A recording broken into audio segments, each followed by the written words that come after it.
আমি চেয়েছিলাম যে রুমিন আজকে 2 লাইন গান করুক আমাদের জন্য। আপনি বলার পর কালকে আমি চেষ্টা করেছি এবং আমি দেখেছি 1 লাইনে আমি 3 বার কাশি। হ্যাঁ, তো আমার শখটা একটু মেইলি। আমার শাড়ি খুব পছন্দ। আমি শাড়ি কিনি, শাড়ি জমাই এবং শাড়িগুলোকে আমি খুব যত্নের সাথে রাখার চেষ্টা করি। তো শাড়ি হচ্ছে আমার একদম শাড়ি জমানো শখ। জমানো এবং নতুন নতুন শাড়ি পরা, ওটা আমার শখ। আমার জামদানি এবং আমি সাধারণত দেশি শাড়ি পছন্দ করি। জামদানি, মণিপুরি তাঁত, রাজশাহী সিল্ক, তারপরে আমাদের মানে বিভিন্ন ইয়েতে তো এক এক জেলায় তো টাঙ্গাইলের তাঁত, এই শাড়িগুলো আমি খুব জমাতে পছন্দ করি।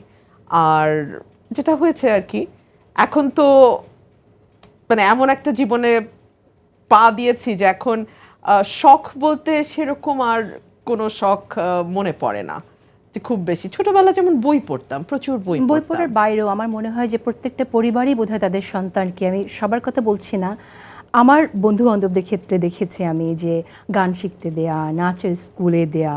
আমার ছিল, আমাকে নাচ শেখানো হয়েছিল।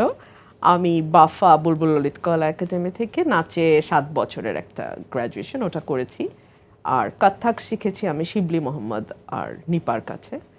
সো আমি ওটা করেছি, বাট ক্লাস 8 এর পর আমি আর কখনো নাচিনি, আমার মনে পড়ে না। ক্লাস 8 এর পর আর কখনো করা হয়নি, বিকজ ওই যে 9-10 থেকে ম্যাট্রিকের একটা চাপ তৈরি হয়ে যায়। তো ওই সব কারণে আমার এই কাজগুলো, এক্সট্রা কারিকুলার যে এগুলো ছিল, ওটা আর হয়নি করা। তার মানে রুমিন গান করে না? আমি না ছোটবেলা একবার চেষ্টা করেছিলাম। হ্যাঁ, আমি চেষ্টা করেছিলাম এবং আমার মা আমার পাশে ছিলেন। তো আমার মা এমন একজন ব্যক্তি যিনি একদম জিরোকেও উৎসাহ দিয়ে 100 বানিয়ে ফেলতে পারে। হ্যাঁ, ফেল যে করেছে তাকেও বলবে। এটা আমরা কিন্তু শুনলে বুঝতে পারবো। শুনেন, সেই মা আমাকে বলেছে, মাগো তুমি আর যাই করো কখনো গানের চেষ্টা তুমি করবে না। এবং সেদিনই আমি বুঝেছি, মা যখন বলেছে, মানে যে 0কে 100 বানায় সে পর্যন্ত আমাকে বলতেছে মা আন না। সো আমি এরপর আর ভুলেও কোনোদিন গান গাইনি। এর অর্থ হচ্ছে যে রুমিন চেষ্টাই করতে চায় না, কিন্তু আমি চেয়েছিলাম যে রুমিন আজকে 2 লাইন গান করুক আমাদের জন্য। আপনি বলার পর কালকে আমি চেষ্টা করেছি এবং আমি দেখেছি 1 লাইনে আমি 3 বার কাশি। হ্যাঁ, তো সারা এতক্ষণ কথা বলে গেলেন, তখন তো একবারও কাশ এলো না। গান করতে গেলে আমি কাশাকাশি শুরু করি।